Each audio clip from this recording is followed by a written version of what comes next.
ഈ കഴിഞ്ഞ 10 വർഷക്കാലം കേരളത്തിനുണ്ടായിട്ടുള്ള വലിയ മാറ്റമുണ്ട്. എല്ലാ പ്രശ്നങ്ങളും പരിഹരിക്കാൻ കഴിഞ്ഞു എന്ന് പറയാൻ പറ്റില്ല. കാരണം ഇന്ത്യയുടെ ഒരു സംസ്ഥാനമാണ് കേരളം. നമ്മുടെ ഫെഡറൽ ഘടനയനുസരിച്ച് നമ്മുടെ നികുതി പണം എല്ലാം കേന്ദ്രത്തിലേക്കാണ് പോകുന്നത്. ടാക്സ് ഷെയർ ആണ് നമുക്ക് കിട്ടുന്നത്. ആ ടാക്സ് ഷെയറും സംസ്ഥാനത്തിന് കിട്ടേണ്ടുന്ന പദ്ധതി വിഹിതവും കൃത്യമായിട്ട് കിട്ടുകയാണെങ്കിൽ ഒരു 50% ടാക്സ് ഷെയർ തിരിച്ചു തന്നാൽ ഞങ്ങൾ ഈ പ്ലാൻ ചെയ്തിട്ടുള്ള മിഷനുകളെല്ലാം വളരെ ഭംഗിയായിട്ട് ഇനിയും മുന്നോട്ട് കൊണ്ടുപോകാൻ സാധിക്കും. എന്നാൽ കേന്ദ്രത്തിന്റെ ഭാഗത്തു നിന്ന് അങ്ങനെ ഒരു സമീപനമല്ല കാണുന്നത്. ഫെഡറൽ ജനാധിപത്യം ഫിസ്ക്കൽ ഡെമോക്രസി കൂടിയാണ്. ധനപരമായിട്ടുള്ള ജനാധിപത്യം വേണം, അത് ഇല്ല. സംസ്ഥാനങ്ങളെ ശ്വാസം മുട്ടിക്കുന്ന നയമാണ് കേന്ദ്രം സ്വീകരിക്കുന്നത്. പക്ഷെ അതിനെല്ലാം ഇടയിലും മനുഷ്യരുടെ എല്ലാവരുടെയും ജീവിതം സന്തോഷഭരിതമാകണം എന്ന ആഗ്രഹത്തോടു കൂടിയാണ് ഒരുപാട് മിഷനുകൾ ഈ 10 വർഷക്കാലത്തിനിടയിൽ പ്രഖ്യാപിച്ചതും വലിയ മാറ്റം ജനജീവിതത്തിൽ ഉണ്ടാകുന്ന പദ്ധതികൾ ആസൂത്രണം ചെയ്തതും സാമൂഹ്യക്ഷേമ നടപടികൾ നടപ്പിലാക്കിയതും. അതിന്റെ ഗുണഫലം ഒരുപാട് കുടുംബങ്ങൾക്ക് കിട്ടിയിട്ടുണ്ട്.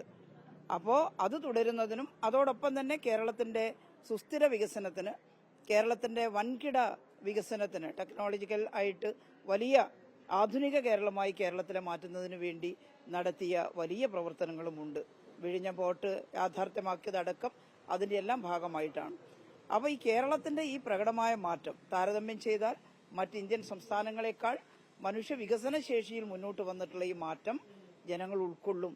ഈ പദ്ധതികളെല്ലാം തുടരാൻ ഇടതുപക്ഷ ജനാധിപത്യ മുന്നണിയെ വീണ്ടും തെരഞ്ഞെടുക്കുമെന്ന് ഞങ്ങൾ ആത്മാർത്ഥമായിട്ടും വിശ്വസിക്കുന്നു. ടേം വ്യവസ്ഥകളൊക്കെ തന്നെ നോക്കിക്കൊണ്ട് തന്നെയായിരിക്കും LDF മത്സരരംഗത്തേക്ക് ഇറങ്ങുക. അത് വിജയത്തിന് മാത്രമായിരിക്കുമോ പ്രാധാന്യം?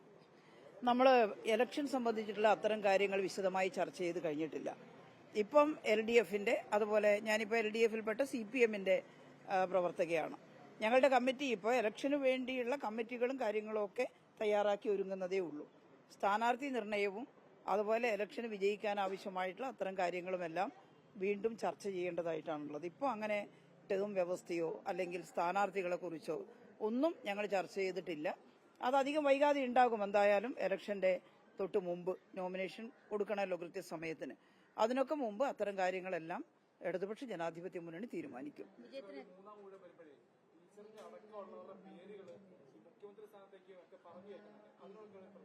മാധ്യമങ്ങൾ എന്തെങ്കിലും ഒരു വിഷയം ഉണ്ടാക്കി എഴുതുകയാണ്. അങ്ങനെ ആർക്കാ പറയാൻ സാധിക്കുക? അപ്പോൾ ഇതൊന്നും നേരത്തെ കൂട്ടി തീരുമാനിക്കുന്ന ഒരു കാര്യമല്ല. ഇന്ന് കേരളത്തിന്റെ മുഖ്യമന്ത്രി ആധുനികമായിട്ട് ഈ കേരളത്തെ വളർത്തിയെടുക്കുന്നതിന് വളരെ സമർത്ഥമായി നേതൃത്വം കൊടുത്തിട്ടുള്ള ഒരാളാണ്. അപ്പോൾ ചർച്ചയിൽ അതും ആവാലോ. ഇത്രയും നല്ല രീതിയിൽ ഭരിച്ചിട്ടുള്ള ഈ ഭരണവും നേതൃത്വവും തുടരണം എന്നും മാധ്യമങ്ങൾക്ക് ചർച്ച ചെയ്താലോ. ബാക്കിയെല്ലാം എന്നെ മാത്രമായിരിക്കില്ല, ഒരുപാട് ആളുകളുടെ പേരൊക്കെ പറയുന്നത് കേൾക്കുന്നുണ്ട്. അങ്ങനെയുള്ള ചർച്ചകളെല്ലാം ഇലക്ഷന് സ്ഥാനാർത്ഥി നിർണയവും ജയിച്ചു കഴിഞ്ഞാൽ മന്ത്രിസഭ രൂപീകരിക്കുന്നതോടുകൂടി ആ ചർച്ച തീരും. അത് ഞങ്ങൾ ഒരിക്കലും വ്യക്തിപരമായിട്ട് അങ്ങനെ തീരുമാനിക്കാറില്ല. അതെല്ലാം മറ്റു ചില പാർട്ടികളിൽ കാണാറുണ്ട്. ഇടതുപക്ഷ ജനാധിപത്യ മുന്നണി അങ്ങനെ നേരത്തെ ഇന്നയാളാണ് സ്ഥാനാർത്ഥി എന്നൊന്നും പറയാറില്ല. അതുകൊണ്ട് അത്തരം ചോദ്യങ്ങൾക്കേ പ്രസക്തിയില്ല എന്നുള്ളതാണ്. ഇത്തവണ 100 സീറ്റാണ് UDF പറയുന്നത്. എന്താണ് അതിനുള്ള ഒരു പ്രതികരണം? ഇത്തവണ 100 സീറ്റ് എങ്ങനെയാണ് അവരത് പറയുന്നതെന്നറിയില്ല. എന്താണ് അവരുടെ കയ്യിൽ ഈ 100 സീറ്റ് കിട്ടാൻ മാത്രം പ്രചരിപ്പിക്കാനുള്ളത്? അതാണ് ഏറ്റവും പ്രധാനമായിട്ട്. കേന്ദ്ര ഗവൺമെന്റ് ഇങ്ങനെ ഒരു സംസ്ഥാന ഗവൺമെന്റിനെ ദ്രോഹിക്കുമ്പോൾ ഒരക്ഷരം കേന്ദ്ര ഗവൺമെന്റിനെതിരായിട്ട് അവർ സംസാരിച്ചു ഇന്ന് വരെയില്ല. ഇപ്പോൾ NREG അന്ന് ഞങ്ങൾ ഒന്നാം UPA ഗവൺമെന്റിന് പിന്തുണ കൊടുക്കുന്ന സമയത്ത് ഞങ്ങളുടെ ഒരു വലിയ സമ്മർദ്ദം ഉണ്ടായിരുന്നു ഇടതുപക്ഷത്തിന്റെ. അത് കോൺഗ്രസിന്റെ പ്രസിഡന്റ് മല്ലികാർജ്ജുൻ ഖാർഗെ ഈ നമ്മുടെ സീതാറാം യെച്ചൂരിയുടെ അനുശോചന യോഗത്തിൽ പ്രസംഗിക്കുമ്പോൾ പറഞ്ഞു, ഇടതുപക്ഷം നന്നായിട്ട് അതിനു വേണ്ടിയിട്ട് ഇടപെട്ടു സീതാറാം യെച്ചൂരി എന്ന് പറഞ്ഞിട്ട്.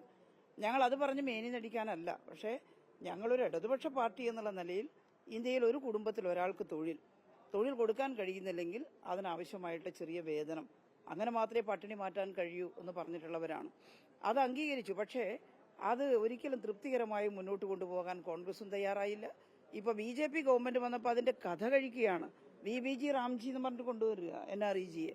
മഹാത്മാഗാന്ധിയുടെ പേരെടുത്ത് മാറ്റിയിരിക്കുകയാണ്. ഇന്ത്യയുടെ രാഷ്ട്രപിതാവാണ്. മഹാത്മജിയുടെ പേര് കേൾക്കുന്നത് അവർക്ക് കലിയാണ്.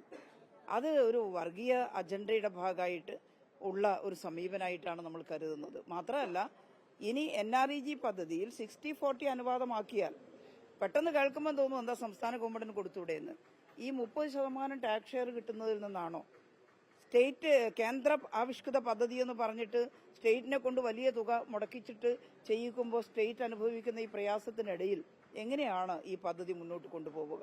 അതിനെ പൊളിക്കാൻ എന്തൊക്കെ നിബന്ധനയാണ് വെച്ചത്?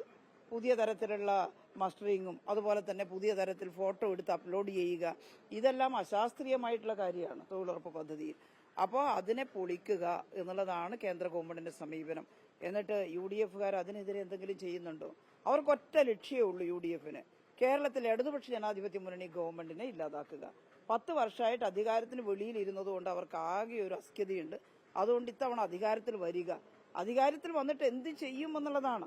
നേരത്തെ അധികാരത്തിലിരുന്നപ്പോൾ അവർ ചെയ്തതാണോ, 10 വർഷം അധികാരത്തിലുള്ളപ്പോൾ ഇടതുപക്ഷം ചെയ്തതാണോ ഈ കേരളത്തിന് ഗുണമുണ്ടായിട്ടുള്ള കാര്യം? ഇത് ജനങ്ങൾ വിവേചന ബുദ്ധിയോടെ പരിശോധിക്കേണ്ട കാര്യമാണ്. 100 അല്ല 140 കിട്ടുമെന്ന് പറയാം.